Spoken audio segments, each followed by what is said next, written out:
Watch to see the transformation of this wheelbarrow. Crafting Queen Bee. Crafts, pets, gardening, and how-to. Hey queens, welcome back to part 2 of making a pink/Barbie backyard. So one of the things that I had lying around was this old wheelbarrow.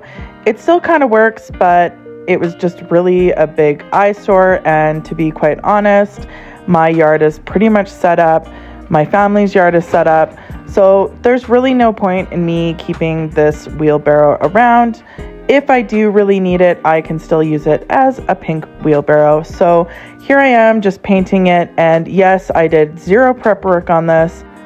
Personally, I'm not really concerned if this lasts 20 years or not. And I'm also going to put a glazed top coat over the paint to try to protect it a little bit more as well. And of course, I have to add some glitter because no cute, girly, pink Barbie backyard would be complete without a whole bunch of glitter. And this turned out so cute. It has little snowflake glitters and little kind of teal glitters. And I ended up painting the handle a teal as well, just to break up a little bit of the pink I have. I do have black pots as well in the backyard, but I think the teal adds a little bit to it. And as you can see, I'm adding a whole bunch of rocks to the bottom of the wheelbarrow before I turn it into a planter. And then I put the soil on top. And then I planted 4 different plants in here.